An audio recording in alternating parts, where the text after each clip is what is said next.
देखिए जैसा कि इस चैप्टर का टाइटल बोलता है devotional paths to the divine, यानी कैसे भक्ति के रास्ते से लोग अपने भगवान को ढूंढते थे, डिवोशनल पाथ्स को ढूंढते थे। इसके बारे में हम इस चैप्टर 8 में बात करेंगे। क्लास 7 की हिस्ट्री का चैप्टर 8 है दोस्तों।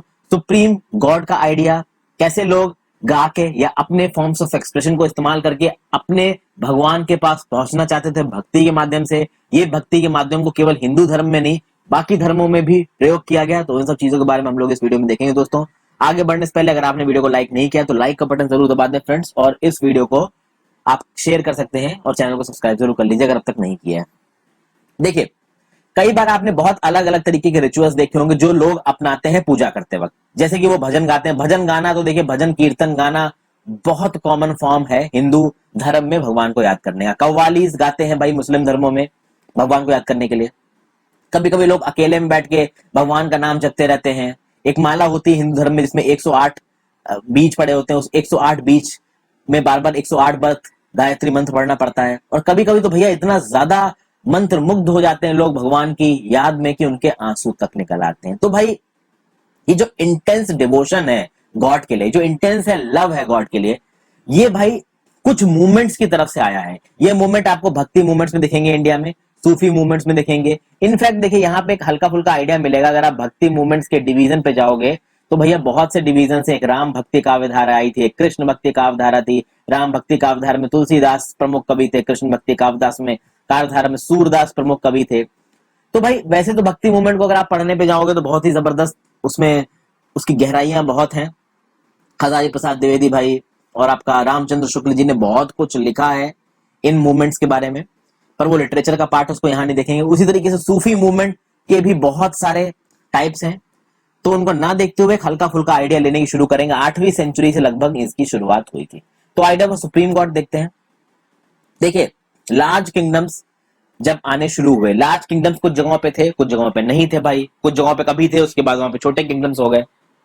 तो लार्ज किंगडम्स के आने के पहले जब किंगडम्स बड़े नहीं थे, छोटे छोटे राजा रजवाड़े हुआ करते थे, उस समय पे लोगों के अपने अपने इलाके में अपने अपने भगवान देवी देवता होते थे। अब देखिए जैसे जैसे बड़े राज बनेंगे तो भाई बड़े अंपायर बनेंगे, बड़े अंपायर बनेंगे तो ट्रेड होगा, तो ट्रेड से लोग पास आएंगे, तो भैया टाउन बनेंगे, पीपल एक दूसरे के पास आएंगे। जैसे पीपल एक दूसरे के पास आएंगे एक इंसान को दूसरे का व्यू पॉइंट पता चलेगा, दूसरे इंसान को पहले का कल्चर पता चलेगा, बहुत सारी चीजें इंटरमिक्स होंगी। ओके, और यहां पे एक आइडिया जन्मेगा। क्या आइडिया होगा?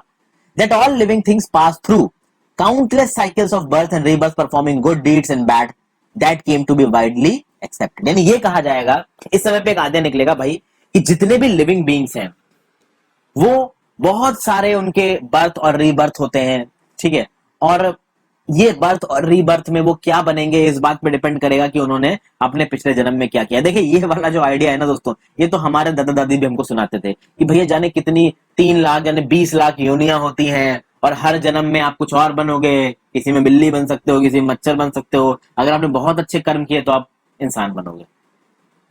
तो ये जो सोच है ना, ये एक एंशिएंट सोच है, बहुत पहले से ये सोच चली आ रही है जिसको हम लोग आज भी फॉलो कर रहे हैं। रियल में तो देखिए किसी को भी कुछ नहीं पता है कि क्या होने वाला है। फिर उस समय पे एक और आइडिया सामने आया जो कि सही नहीं था कि भाई ह्यूमन बींग्स जब पैदा होंगे तो पैदा होते समय वो बराबर नहीं होंगे, सारे ह्यूमन बींग्स इक्वल नहीं होंगे। तो ये आइडिया सामने आया कि all human beings are not equal even at the birth gained. आज की डेट में क्या है भाई कि अगर कोई ह्यूमन बींग पैदा होता है, वैसे तो इंडिया में यूनिवर्सल एडल्ट फ्रेंचाइज है, सबको बराबर के हक है, एक बच्चा जब पैदा होगा उसके वही राइट्स होंगे जो बाकी इंडियन सिटीजन के होंगे। बट रियल में इकोनॉमिकली इनइक्वालिटी इतनी ज्यादा है कि भाई एक गरीब घर में पैदा हुआ बच्चा एक अमीर बच्चे से किसी भी तरीके से कंपटीशन नहीं कर सकता। लेकिन उस समय पे ये सोच बिल्कुल सोसाइटी में एम्बेडेड थी, कल्चरल में एक्सेप्टेड थी कि भैया हर बच्चा अपने जन्म के समय पे सेम नहीं है, अलग अलग है। तो भाई कोई नोबल फैमिली में जन्म लेगा या फिर किसी ब्राह्मण का जन्म लेगा, हाई कास्ट क्षत्रिय का जन्म लेगा, तो उसको ऑटोमेटिकली कुछ सोशल प्रिविलेज मिलेंगे। मान लीजिए कोई शूद्र के यहाँ जन्म लेता है तो भाई उसको सोसाइटी से बाहर कर दिया जाएगा, इसमें उस बेचारे की कोई गलती नहीं होगी, बस ये धर्म के ठेकेदारों ने जो हिसाब बना दिया था उसके हिसाब से चीजें चल रही थी। अब आप देखोगे कि जब इस तरीके के आइडियाज चल रहे होंगे कि भाई बर्थ के समय में सब बराबर नहीं है, कोई बड़ा है कोई छोटा है, तो इस समय पे भाई कुछ लोगों ने इन आइडियाज को नहीं माना। तो बुद्ध जी ने इस आइडियाज को नहीं माना, महावीर जैन ने इस आइडिया को नहीं माना, और उन्होंने अपनी थॉट्स प्रोसेस दी, अपनी टीचिंग दी, अपना ज्ञान दिया, और उस ज्ञान के जरिए उन्होंने लोगों को बताया कि कैसे आप कुछ प्रैक्टिसेस करके अपने आप को सोशल डिफरेंसेस से ऊपर उठा सकते हो, और ये जो साइकिल ऑफ रीबर्थ है ना, इसको अपने ओन पर्सनल एफर्ट से तोड़ सकते हो। ठीक है। अच्छा, यहां पे आता है सोल का कंसेप्ट, आत्मा का कंसेप्ट। अब अगर यहां पे जैन और बुद्ध ये बोल रहे हैं कि भाई आप साइकिल ऑफ रीबर्थ को तोड़ सकते हो, तो क्या वो आत्मा में भरोसा करते थे? वैसे तो मैंने इसको बहुत बार पहले अपने एंशिएंट हिस्ट्री की सीरीज में बताया, बट आप खुद अब इस बात को ढूंढिए, कुछ एक्सरसाइजेस मैं भी आपको दूंगा कि बुद्धिज्म में और जैनिज्म में जो टीचिंग्स हमारे बुद्ध भगवान ने दी और महावीर जैन ने दी है, उन टीचिंग्स में किसने सोल की एग्जिस्टेंस को माना है और किसने सोल की एग्जिस्टेंस को नहीं माना। ये मैं आपको एक पर्सनल एक्सरसाइज दे रहा हूं।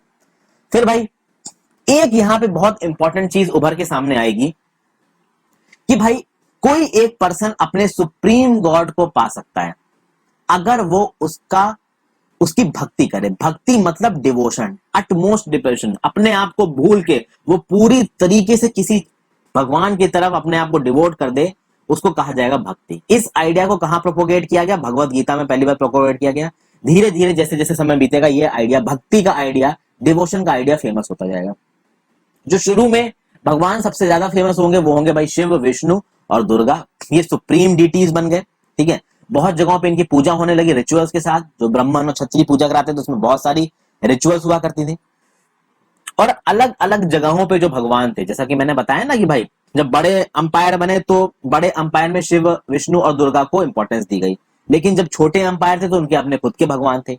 अब वो खुद के भगवान की एग्जिस्टेंस जब शिव, विष्णु और दुर्गा के कंपैरिजन में देखी गई तो भैया जगह जगह पे जो भी गॉड्स और गॉडेस थे उनको शिव, विष्णु और दुर्गा के साथ सिनोनिमस समझाने लगा। यानी कहीं पे जो इंपॉर्टेंट भगवान थे वो शिव के ही आप कह सकते हैं अवतार मान लिए गए, कहीं के भगवान कृष्ण के अवतार मान लिए गए, कहीं की गॉडेस दुर्गा के अवतार मान ली गई।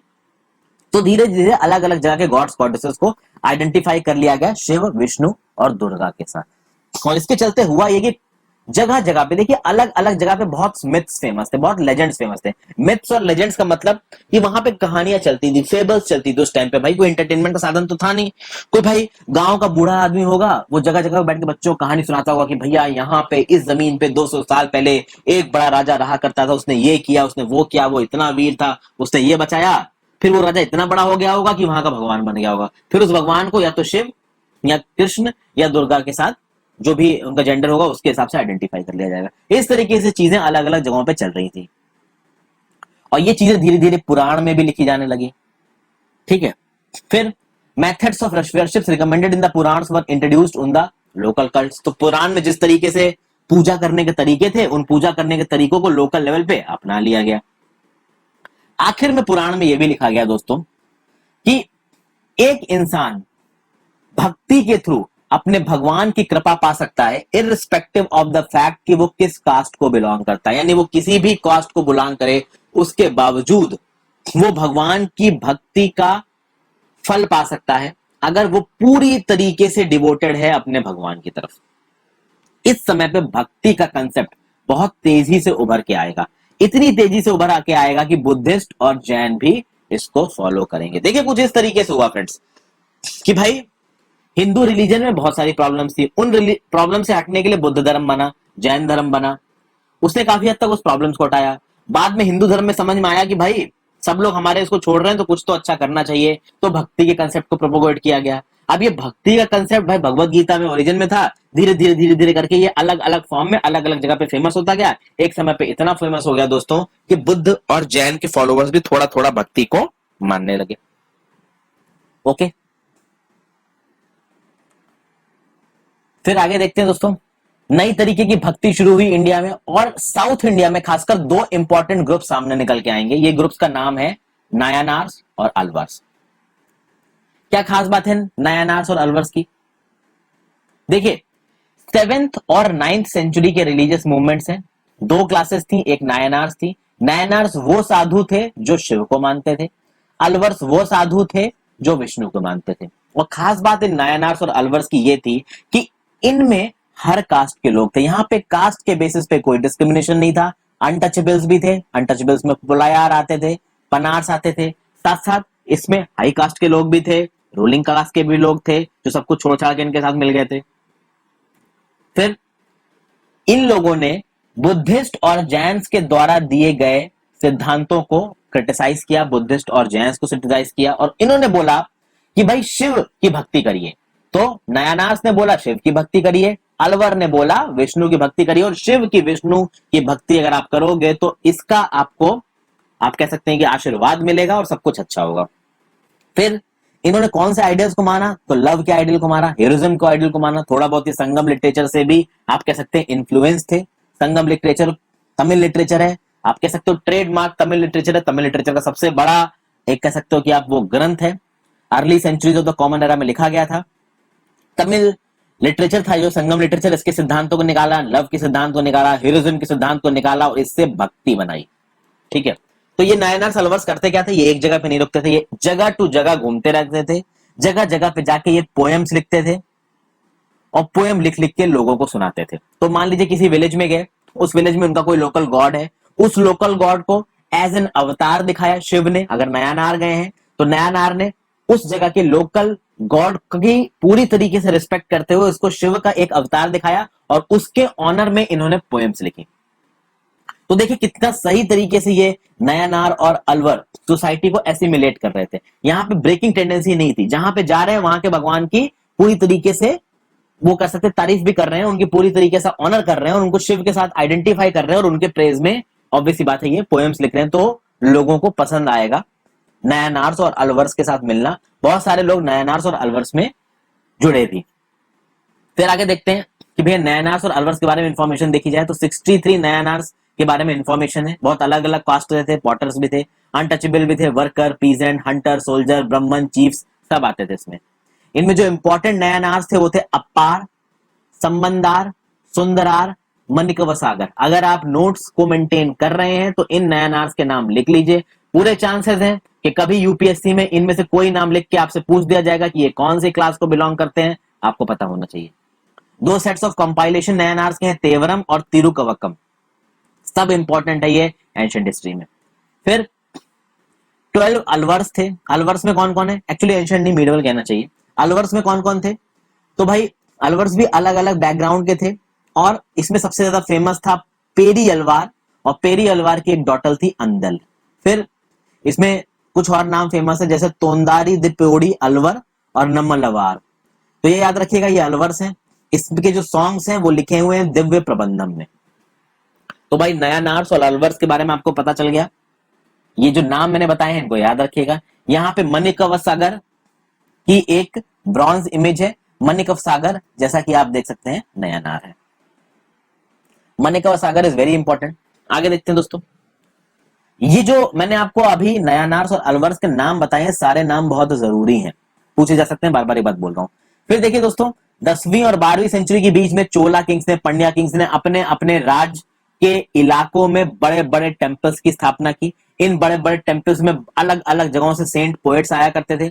वो सेंट पोएट्स आके भक्ति में इन्वॉल्व हुआ करते थे। तो आप देखोगे कि ये सेंट पोएट्स जब पहुंचेंगे पूजा करने के लिए और भक्ति के साथ पूजा करेंगे, तो ये जो भक्ति का ट्रेडिशन है और ये जो टेम्पल वर्शिप का ट्रेडिशन है, ये दोनों के बीच में छोटा मोटा लिंक आने लगेगा।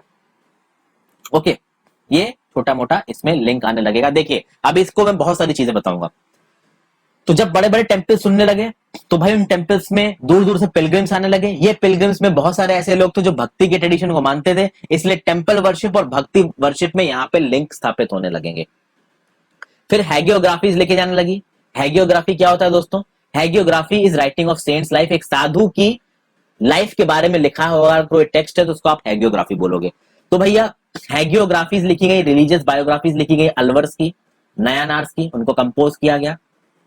ओके, और आज हम इन टेक्स्ट का इस्तेमाल करके भक्ति ट्रेडिशन की हिस्ट्रीज को लिखते हैं। यहाँ पे देखिए मणिकव सागर का एक कंपोजिशन है। क्या कंपोजिशन है, into my wild body of flash you came as though it were a temple of God and soothed me wholly and saved me. O Lord of grace, O gem most pure, sorrow and birth, death and illusion, you took from me and set me free. O bliss, O light, I have taken refuge in you and never I can be parted from you. यहाँ देखिए मणिकव सागर क्या बोलते हैं कि मेरे मांस के शरीर में आप कुछ इस तरीके से आया हो कि जैसे मेरा शरीर शरीर नहीं है, एक सोने का मंदिर है। आपने मेरे को पूरी तरीके से सूद किया, मुझे शांति दी, मुझे बचाया। ओ मेरे भगवान, ओ ग्रेस, आप बहुत प्योर हो। डेथ, इल्यूजन, सॉरो, बर्थ, सब कुछ आप मेरे पास से ले गए हो और मैं पूरी तरीके से फ्री हो गया हूं। मैं आप में शरण ले रहा हूं और कभी भी मुझे आपसे अलग ना होना पड़े। ऐसा माणिक सागर कह रहे हैं, किसके लिए? शिव के लिए। फिर आगे देखते हैं दोस्तों, फिलॉसफी और भक्ति के बारे में बात करते हैं। तो देखिए, शंकराचार्य थे भैया। Shankaracharya one of the most influential philosophers थे इंडिया में। इनका जन्म हुआ था केरला में 8वीं शताब्दी में। अद्वैत की फिलॉसफी के ये सपोर्टर थे। अद्वैतावाद सुना है ना आपने? नहीं सुना है तो अभी समझाऊंगा। तो ये शंकराचार्य ने भैया स्थापना की अद्वैतावाद की, जिसको बोला जाता है doctrine of the oneness of the individual soul and the supreme God. Supreme God यानी अल्टीमेट रियलिटी। अब गॉड को किसी ने देखा तो था नहीं भाई, तो बड़ा जो सुप्रीम गॉड है जिसको अल्टीमेट रियलिटी बोला जाता है, और एक इंसान को यहाँ पे बोला गया इंडिविजुअल सोल, आत्मा। अब यहाँ पे शंकराचार्य जी क्या बोलते हैं? He taught that the Brahman the only और ultimate reality was formless and without any attributes. इनका यह बोलना है कि जो ब्रह्मन है, ब्रह्मन मतलब भगवान, जो अल्टीमेट रियलिटी है, इसका कोई फॉर्म नहीं। जैसे हमारे शरीर का एक फॉर्म होता है ना, 2 पैर 2 हाथ 1 सर, आंखें, नाक, पेट, सब कुछ हमारा जो बॉडी का स्ट्रक्चर है, हड्डियां। लेकिन अल्टीमेट रियलिटी जो कि ब्रह्मन है, इसका कोई स्ट्रक्चर नहीं है। और शंकराचार्य जी ने माना कि हमारे चारों तरफ ये जो दुनिया है, ये माया है, ये धोखा है, इल्यूजन है। और उन्होंने बोला renunciation of the word, renunciation of the word, कि भैया आपके चारों तरफ जो भी सोशल स्ट्रक्चर्स आपको दिखाई पड़ रहे हैं, जो भी दुनिया आपको दिखाई पड़ रही है, सब गलत है, सबको छोड़ दो और केवल एक पाथ को फॉलो करो, और वो पाथ है ज्ञान का। और जब आप ज्ञान के पाथ को पालोगे, तब आपको ब्रह्मन के बारे में पता चल जाएगा और फिर आपको मुक्ति मिल जाएगी, साल्वेशन मिल जाएगा। ये बोला भाई शंकराचार्य जी ने अद्वैतवाद में। हालांकि जो रिलीजियस फिलोसफीज है दोस्तों, ये काफी कंफ्यूजिंग है। हिंदी लिटरेचर का एक बहुत इंपॉर्टेंट टॉपिक है रिलीजियस फिलोसफीज, जो कि मेंस में पूछा जाता है। इन फिलोसफीज पे मेरी पूरी कोशिश रहेगी कि मैं एक अलग से वीडियो बनाऊं। अभी तो मैं इतनी ज्यादा वीडियोस ऑलरेडी बना रहा हूं दोस्तों, 3 वीडियोस एक दिन में बना रहा हूं। अगर मेरे व्यूज बढ़ते गए तो मैं 5, 6, 7, कई 14 घंटे काम करके भी वीडियोस बना सकता हूं। बस डिपेंड इस बात पे करता है कि आप लोग कितने व्यूज देते हो मुझे। चलिए अब देखते हैं, रामानुज की बात करते हैं। शंकराचार्य की बात करें, रामानुजाचार्य की बात करते हैं। रामानुजाचार्य का जन्म हुआ तमिलनाडु में 11वीं शताब्दी में। अलवर जो कि कृष्ण के भक्त थे, इनसे ये काफी इन्फ्लुएंस थे। तो देखिए, अभी आपको मैंने बताया नायानार्स के बारे में, अलवर्स के बारे में। नायानार्स थे शिव के भक्त, सॉरी कृष्ण बोल दिया मैंने, अलवर थे विष्णु के भक्त, वही मुझे कंफ्यूजन हुआ, ठीक है। अब देखिए, तो भाई अलवर से बहुत ज्यादा इन्फ्लुएंस थे रामानुजाचार्य। रामानुजाचार्य का मानना था best means of attaining salvation was through intense devotion to Vishnu, यानी विष्णु की तरफ पूरी तरीके से भक्ति दिखाइए, पूरी तरीके से आप अपने आप को विष्णु को समर्पित कर दीजिए। अगर आपने कर दिया तो आपको मुक्ति मिल जाएगी। ओके, अगर आप पूरी तरीके से विष्णु को अपने आप को समर्पित कर देते हो, तो विष्णु आपके ऊपर अपनी कृपा करेगा और अपने आप से आपको मिलने की वो आजादी देगा। तो यहां पे रामानुजाचार्य ने प्रिंसिपल दिया विशिष्ट द्वैतवाद का, क्वालिफाइड वननेस का। ओके दोस्तों, विशिष्ट द्वैतवाद। विशिष्ट द्वैतवाद मतलब क्या है कि एक तरफ भगवान है, वो भगवान कौन है? विष्णु है। अगर आप विष्णु की भक्ति करोगे, जो विष्णु है, जो अल्टीमेट रियलिटी है, अगर आपकी भक्ति करोगे और विष्णु आपकी भक्ति से खुश हो गया, तो ये आपको अपने आप से मिलने की अनुमति देगा, यानी क्वालिफाइड वननेस है। वैसे तो आप अल्टीमेट रियलिटी विष्णु से अलग है, लेकिन अगर आपको विष्णु से मिलना है तो आप विष्णु की भक्ति करो ताकि विष्णु आपको अपने आप से मिला ले। तो क्वालिफाइड वननेस, क्वालिफाइड वननेस मतलब कि आप विष्णु से तब मिलोगे जब आप विष्णु की इतनी भक्ति करोगे कि वो आपको अपने आप से मिलने दे दोस्तों। और आप देखोगे दोस्तों, यहां पे एक ऐसा कंसेप्ट निकला जहां पे सुप्रीम गॉड अलग है। अद्वैतवाद में क्या हो रहा था? अद्वैतवाद में यह था कि भाई सुप्रीम गॉड और जो इंडिविजुअल था वो एक ही थे, बस इंडिविजुअल को उस ब्रह्मन को देखने के लिए नॉलेज की जरूरत थी। यहां पे क्या है, यहां पे भगवान को अलग माना है और उस इंसान को, इंडिविजुअल सोल को अलग मानना है। और वो सोल भगवान से तभी मिल सकती है जब वो भगवान के प्रति भक्ति करेगा और भगवान उसे अपने आप से मिलने का मौका देगा। 2 अलग अलग फिलॉसफी से दोस्तों। रामानुज की फिलॉसफी आगे जाके बहुत ज्यादा फेमस होगी, एक नई स्ट्रैंड ऑफ भक्ति इससे उभरेगी नॉर्थ इंडिया में, जबकि रामानुजाचार्य का जन्म हुआ था साउथ इंडिया, तमिलनाडु में। फिर अगली भक्ति पे आते हैं बसावना वीर शैविज्म। यहाँ पे एक छोटी सी एक्सरसाइज भी रखी, try to find out more about the Shankaracharya and Ramanujacharya. देखिए यहाँ पे तो मैंने एक बेसिक आइडिया आपको दिया, बहुत कुछ और इनके बारे में आप ढूंढने की कोशिश कीजिए। नहीं समझ में आए तो किसी भी वीडियो पे कमेंट करके मुझे बताइए, मैं जरूर उस पर वीडियोस बनाऊंगा। देखिए आप जितने ज्यादा कमेंट्स करेंगे, जितने ज्यादा वीडियो को लाइक करेंगे, नहीं पसंद आ रहा है डिसलाइक मार दीजिए, जितना ज्यादा आप एंगेजमेंट करेंगे उतना ज्यादा मुझे पता चलेगा दोस्तों कि आप इन्वॉल्व हो रहे हो मेरे चैनल्स के साथ, उतना ही ज्यादा मैं कंटेंट आपके लिए लेके आऊंगा। क्योंकि मेरे लिए जो ड्राइविंग फोर्स है आपकी तरफ से वो व्यूज है। अगर आप मेरी वीडियोस को ज्यादा देखोगे भाई मैं खुशी खुशी दिन रात काम करके चीजें लेके आऊंगा, अगर आप कम देखोगे तो कैसे लाऊंगा। फिर आगे देखते हैं, बसावना ने वीर शैविज्म का सिद्धांत दिया। अब भैया हमने कनेक्शन देखा किसके बीच में, तो तमिल भक्ति मूवमेंट और टेंपल वर्शिप। जैसा कि मैंने आपको बताया था फ्रेंड्स, चोला और पंड्या ने बहुत सारे बड़े बड़े टेंपल्स बनवाए, उन टेंपल्स में दूर दूर से लोग पूजा करने आते थे। अब वो टेंपल्स राजाओं के द्वारा बनवाए हुए थे, वहां पे एलिट्स और नोबल्स को ज्यादा आप कह सकते हैं फ्रीडम मिली थी, प्रिविलेजेस मिली थी। कई जगहों पे तो ऐसा होता था कि टेंपल्स में लो कास्ट के लोगों को घुसने नहीं दिया जाता था, और इस टेंपल को एसोसिएट कर दिया गया किसके साथ, भक्ति मूवमेंट के साथ। ये चीज भाई बसावना को पसंद नहीं आई। बसवना ने ये बोला कि भाई ये जो आप एसोसिएशन कर रहे हैं भक्ति मूवमेंट का टेंपल वर्शिप के साथ, ये गलत है। क्योंकि टेंपल्स में हाई कास्ट को आप कह सकते हैं प्रेफरेंस दी जाती है, नोबल्स को, एलिट्स को प्रेफरेंस दी जाती है, लोअर कास्ट के लोगों को वहां पूछा नहीं जाता। तो वीर शैव मूवमेंट शुरू किया बसवना ने, मिलकर अलाम प्रभु और अक्कमहा देवी के साथ मिलकर शुरू किया। तो देखिए बसवना, अलाम प्रभु और अक्कमहा देवी, ये लिख लीजिए, इसके सामने वीर शैविज्म एरो बना के लिख लीजिए, इन्होंने इसको शुरू किया है। वीर शैविज्म ने कहा कि सारे ह्यूमन बींग्स बराबर हैं, और ये ब्रह्मनिकल आइडियाज जो हैं कास्ट के बारे में और ये जो वुमेन के अगेंस्ट डिस्क्रिमिनेशन करते हैं, ये सब चीजें नहीं होनी चाहिए भक्ति मूवमेंट में। साथ साथ ही जो रिचुअल्स होते हैं अलग अलग तरीके के टेंपल्स में, मूर्ति पूजा होती है, ये भी गलत है। भगवान की पूजा है, मन से करिए, मूर्ति पूजा, रिचुअल्स, इन सब चीजों की जरूरत नहीं है। तो वीर शैव के वचन लिखे हुए हैं यहाँ पे, देखिए क्या बोला है बसवना जी ने यहाँ पे। The rich will make temples for the Shiva. What shall I, a poor moon, do? My legs are pillars, the body shine, the head a cupola, O gold, of gold. Listen, O Lord of the meeting rivers, things standing shall fall, but the moving ever shall stay. कहने मतलब यह है कि भाई जो rich लोग हैं वो शिव के लिए टेंपल बना सकते हैं, एक गरीब आदमी क्या करेगा, तो उस टेंपल में मेरे पांव पिलर्स हैं, मेरी बॉडी शाइन है, जो मेरा हेड है वो क्यूपुला है, उसका गुम्बद है ऑफ गोल्ड। हे भगवान, मिलती हुई नदियों के भगवान, सब कुछ जो खड़ा हुआ है वो गिर जाएगा, लेकिन चलती हुई चीज कभी नहीं रुकेगी, but the moving ever shell stay. तो ये एक आप कह सकते हैं टीचिंग है बसवना की। वैसे तो देखिए किसी एग्जाम के पर्सपेक्टिव से ये इंपॉर्टेंट है नहीं, बच्चों के लिए लिख रखी है तो बच्चों को समझाने के लिए काम आती है। तो ये जो वैष्णवा सेंट पोएट्स है ना महाराष्ट्र के, देखिए इसमें जनेश्वर इंपॉर्टेंट है, तो वैष्णवा पोएट्स सेंट पोएट्स में जनेश्वर इंपॉर्टेंट है जो महाराष्ट्र के रीजन में एक्टिव थे, नामदेव, एकनाथ और तुकाराम, ये सब लॉर्ड विठल के डिवोटीज हैं। इन्होंने बोला devotion around lord Vithal gave rise to the Warkari sect which lay emphasis on the annual pilgrimage to Pandharpur. The cult of Vitthal emerged as a powerful mode of devotion and was very popular among the people. यानी महाराष्ट्र के reason में लोग Lord Vitthal को मानते थे, और Lord Vitthal को मानने वाले लोगों का, लॉर्ड विठल को मानने वाले लोगों के एक अलग सेक्ट बना, इस सेक्ट को बोला जाता है Warkari sect, and this Warkari sect is very influential in the regions of Maharashtra. इनके इंपॉर्टेंट जो साधु थे वो थे जनेश्वर, नामदेव, एकनाथ और तुकाराम।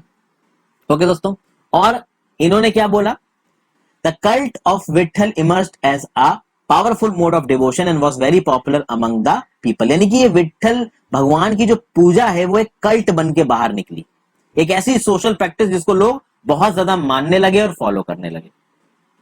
और इसका एक पार्ट है, इस वरकारी सेक्ट का, इस पूरे कल्ट का एक पार्ट है कि भाई हर साल पंढरपुर में पिलग्रिमेज के लिए ये लोग जाते हैं, अभी भी जाते हैं भाई।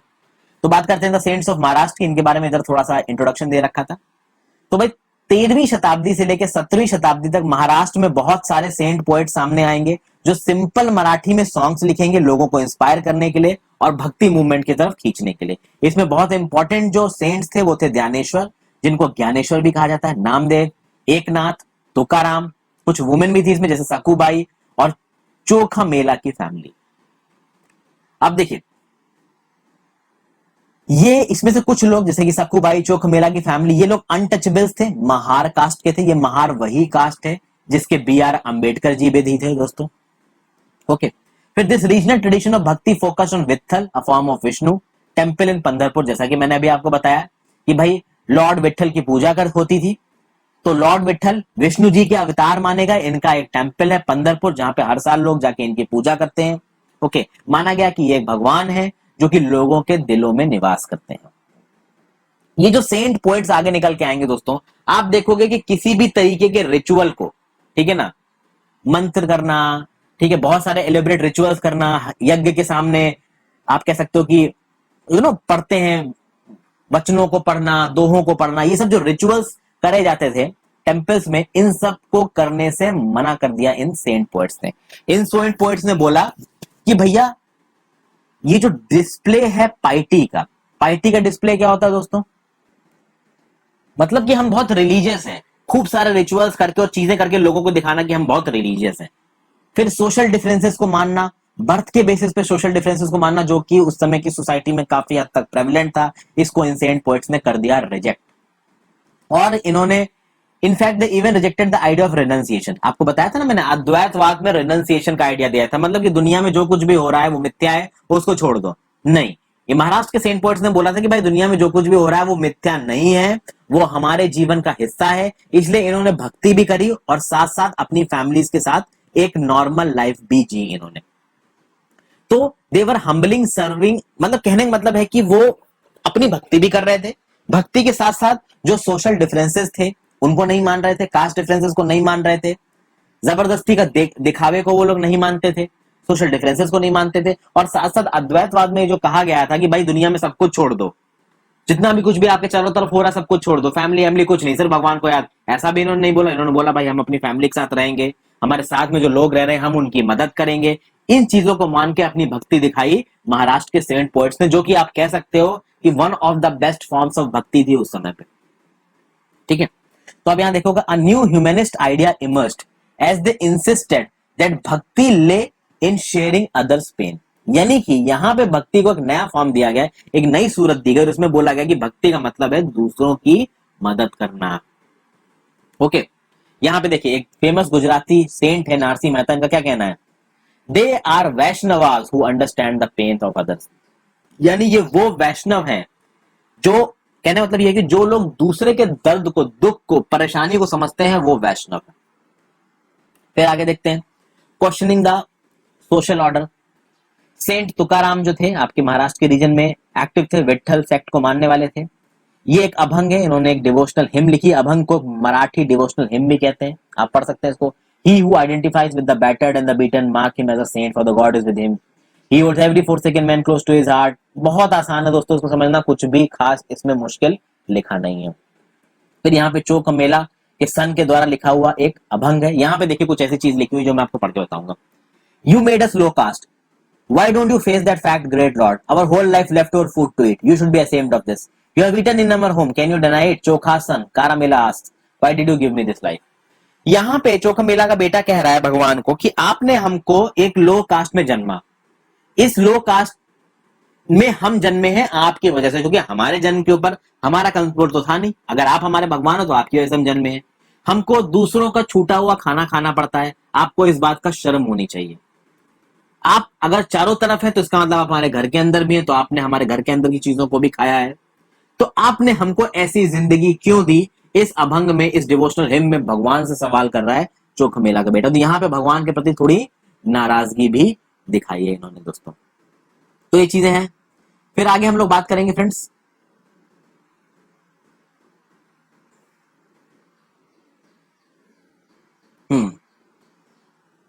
अब बात करेंगे नाथपंथी की, सिद्ध की और योगी की। देखिए इस समय पे बहुत सारे ऐसे ग्रुप्स उभर रहे थे जो कि कन्वेंशनल रिलीजन और सोशल ऑर्डर को नहीं मान रहे थे। जो अभी तक मैंने आपको बताया वो तो थे ही, बहुत सारे और ऐसे ग्रुप्स उभरे जिन्होंने social order, prevalent social order को नहीं माना, और उन्होंने उन प्रेवलेंट सोशल ऑर्डर के सामने सवाल पूछे, एकदम सिंपल और लॉजिकल सवाल। इसमें जो इंपॉर्टेंट ग्रुप्स थे वो थे नाथपंथी, सिद्धाचार्य और योगी। इन्होंने बोला रेनंसिएशन ऑफ द वर्ल्ड, दुनिया में चारों तरफ जो चीजें हो रही है उनसे दूर रहो, फैमिली कुछ नहीं है, भगवान ये जो हमारी तरफ चारों तरफ है वो मिथ्या है, मिथ्या को छोड़ दो और मोक्ष के पाथ पे चलो, साल्वेशन के पाथ पे चलो। और साल्वेशन का पाथ कैसा मिलेगा भाई? ध्यान करो, पूजा करो, किसकी? फॉर्मलेस अल्टीमेट रियलिटी की, ताकि अंत में हम उस रियलिटी के साथ अपने आप को मिला सकें। और उस रियलिटी के साथ अपने आप को मिलाने के लिए इंटेंस ट्रेनिंग ऑफ माइंड की जरूरत है, इंटेंस ट्रेनिंग ऑफ माइंड। और ये इंटेंस ट्रेनिंग ऑफ माइंड होगी कैसी? तो योगासन करने पड़ेंगे, जो या साधु योगासन करते थे, ब्रीदिंग एक्सरसाइजेस करनी पड़ेंगी, मेडिटेशन करना पड़ेगा। और ये जो ग्रुप्स थे ना फ्रेंड्स, लो कास्ट में बहुत हिट हुए, क्योंकि लो कास्ट की हालत बहुत खराब थी। ये जो धर्म के ठेकेदार बैठे थे, पंडित और छत्री, उन्होंने लो कास्ट को बहुत दबाया था। तो ऑब्वियस सी बात है, लो कास्ट की हालत खराब थी, तो लो कास्ट ने इन ग्रुप्स को ज्वाइन किया। फिर their criticism of conventional religion created the ground for devotional religion to become a popular force in northern India. तो इन्होंने कन्वेंशनल रिलीजन को अपोज किया। जब इन्होंने कन्वेंशनल रिलीजन को अपोज किया, तो ऑब्वियस सी बात है, उस फॉर्मलेस रियलिटी की तरफ ये लोग प्यार दिखा रहे थे, तो डिवोशनल रिलीजन की यहाँ पे नींव रखी गई। और ये डिवोशनल रिलीजन पूरे नॉर्थ इंडिया में बहुत फेमस होगा। और एक्चुअली में इसके फेमस होने में कोई बहुत रॉकेट साइंस नहीं था दोस्तों, क्योंकि इतनी ज्यादा अनइवननेस थी, अनइक्वालिटी थी सोसाइटी में। तो ऑब्वियस सी बात है, आप किसी नई चीज की तरफ तब भागोगे जब आप पुरानी चीज से बहुत परेशान हो रखे हो। अगर पुरानी चीज में आपको इक्वल हक मिल रहा होता, सब कुछ सही मिल रहा होता, तो शायद आप एक बार नई चीज की तरफ नहीं भागते। इस फोटो में दिख रहा है कि फ्रेंड्स बीच में आग जल रही है और बहुत सारे एसिटिक्स यहाँ पे रह के आराम कर रहे हैं। अब ठंडी तो लगती थी ना, तो आग जला के गर्मी तो लेनी पड़ेगी। बात करते हैं भाई सूफिज्म की और इस्लाम की। तो देखिए, the Suns had much in common with the Sufis, so much that it is believed that they adopted many ideas of each other. Sufism और मुस्लिम मिस्टिक्स। देखिए, ये जितने भी बाकी ग्रुप्स उभर रहे थे इंडियन सोसाइटी में, चाहे नाथपंथी की बात कर लो, सिद्ध की बात कर लो, नया नार्स की बात कर लो, अलवर्स की बात कर लो, ये सब भक्ति मूवमेंट के पार्ट थे।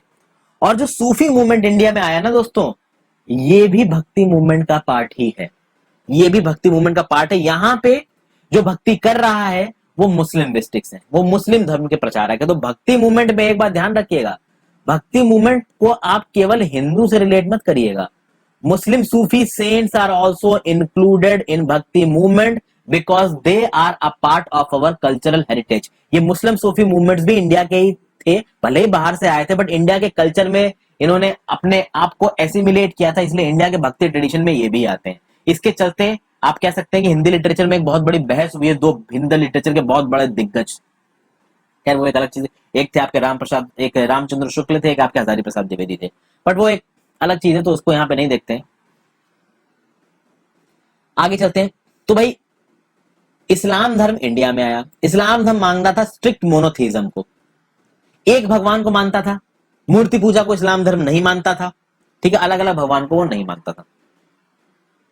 जब ये सूफी लोग यहाँ पे आएंगे, ये सूफी लोग एक बात बोलेंगे कि भाई ये जो स्ट्रिक्ट रिलीजियस कस्टम्स है ना, ये आउटवर्ड रिलीजियोसिटी है ना, जो आप रिलीजन के नाम पे एक दूसरे से लड़ते हो, एक दूसरे को उल्टा सीधा सुनाते हो, मारते हो, ये गलत है। साफ साफ सूफी, ये जो सूफी संत है, उन्होंने साफ साफ बोल दिया कि ये रिलीजियस एनिमोसिटी गलत है।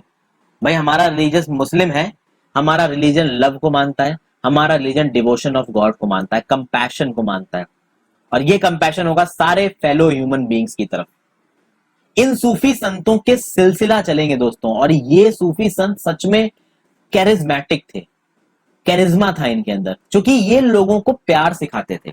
जो भी धर्म के नाम पे आज तक लड़ाई हुई है, वो हुई है पॉलिटिकल रीजन की वजह से, कि भाई धर्म के नाम पे लड़ा दो और अपनी रोटी सेको।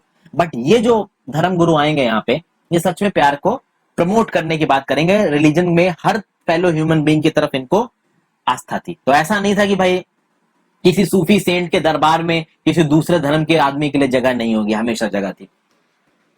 फिर आगे देखते हैं 8th और 9th सेंचुरी में जो रिलीजियस स्कॉलर्स थे, उन्होंने बहुत अलग अलग एस्पेक्ट्स बनाए। होली लॉ, जो शरीयत का लॉ था, और जो इस्लाम की जो थियोलॉजी थी, इस्लाम के प्रिंसिपल्स थे, इनके बहुत सारे अलग अलग मैनिफेस्टेशंस निकल के आए। तो जो इस्लाम रिलीजन था बहुत कॉम्प्लेक्स होता गया, अलग अलग धर्म गुरु अलग अलग इंटरप्रिटेशंस दे रहे थे। सूफियों ने एक इंटरप्रिटेशन में एक्स्ट्रा डायमेंशन जोड़ा, पर्सनल डिवोशन टू गॉड। उन्होंने बोला कि हम गॉड की तरफ पूरी तरीके से पर्सनल डिवोटेड हैं, हम रिचुअल्स को और कोड्स को नहीं मानेंगे जिनको मुस्लिम रिलीजियस स्कॉलर्स ने दिया है। मुस्लिम रिलीजियस स्कॉलर्स ने बहुत सारे रिचुअल्स दिए, बहुत सारे कोड्स दिए कि आपको ये सब चीजें माननी है मुस्लिम धर्म में अगर आपको रहना है तो, बट सूफी संतों ने इनको मानने से मना कर दिया। इन्होंने बोला कि मैं एक प्रेमी की तरह भगवान से मिलना चाहता हूँ, एक प्रेमी की तरह मैं भगवान का इंतजार करूंगा, और एंड में मैं भगवान से मिल जाऊंगा। मुझे दुनिया से मतलब नहीं है, मुझे सिर्फ अपने भगवान से मतलब है। ओके, और बाकी सेंट पोएट्स की तरह सूफी संतों ने भी पोएम्स लिखी अपनी फीलिंग्स को एक्सप्रेस करने के लिए। और मुस्लिम धर्म में शुरुआत में म्यूजिक को बहुत ज्यादा इंपॉर्टेंस नहीं दी गई है, बट यहाँ पे म्यूजिक को लेके आए, रिच लिटरेचर लिखा, एनेक्डोट्स यानी कहानियां, फेबल्स लिखी गई, ठीक है। जो इंपॉर्टेंट इंपॉर्टेंट सूफी संत आए थे सेंट्रल इंडिया से, उनमें गजली थे, रूमी थे, सादी थे। तो भाई नाथपंथी, सिद्ध और योगी की तरह भी सूफियों का यह मानना था कि अगर हम अपने दिल को ट्रेन कर लें दूसरों को प्यार से देखने के लिए, हम दूसरों को प्यार से देख सकते हैं बिना किसी नफरत के। और इन सूफी संतों ने अपने भगवान को पाने के लिए अपने मेथड्स ऑफ ट्रेनिंग निकाले, जिसको बोला गया जिक्र। जिक्र मतलब चैंटिंग ऑफ अ नेम और सैक्रेड फॉर्मूला, तो इनके अपने अल्लाह को याद करने के लिए उसका नाम चैंट करते थे। कॉन्टेम्पलेशन, साम यानी गाना गाना, रक्स मतलब डांस करना, डांसिंग भी थी इनकी में, डिस्कशन ऑफ पैराबल्स, सांस को कंट्रोल करना, ये सब चीजें आएंगी। और देखिए सूफी मिस्टिक्स और सूफी सिलसिलों में भगवान को पाने के लिए जो चीजें होंगी, काफी हद तक वो बाकी इंडियन रिलीजियस मूवमेंट से आप कह सकते हैं इन्फ्लुएंस्ड होंगी। यानी नाथपंथी सिद्ध योगियों से भी सूफियों ने बहुत कुछ सीखा है, और नाथपंथी सिद्ध योगी और बाकी जो रिलीजियस मूवमेंट रहे हैं इंडिया में, उन्होंने सूफियों से भी बहुत कुछ सीखा। तो बहुत ज्यादा इंटरमिक्सिंग हुई है, एक्सचेंजेस बहुत हुए हैं दोनों के अंदर। ओके दोस्तों, फिर भाई इन सूफी संतों से निकले सिलसिला। सिलसिला में क्या होता है? This was a spiritual genealogy of a Sufi teacher. यानी एक सिलसिला के बहुत सारे धर्म गुरु होंगे, सूफी संत होंगे, ठीक है, और अलग अलग सिलसिला चलेंगे भाई, और अलग अलग सिलसिला का अपना अलग अलग तरीका होगा पढ़ाने का और रिचुअल्स को समझाने का। यहाँ पे एक फोटो दिख रही है, मिस्टिक्स इन एक्सटेसी। यहाँ पे देखिए दोस्तों, ये आदमी कुछ बजा रहा है म्यूजिक, और ये भी बजा रहा है। यहाँ पे कुछ लोग देखिए नाच रहे हैं, और नाच नाच के कैसे विभोर हो के गिर रहे हैं, मतलब भगवान की भक्ति में इतना ज्यादा विभोर हो गए हैं कि नाचते नाचते गिर रहे हैं दोस्तों, ठीक है। तो ये मुस्लिम धर्म में भी हुआ है।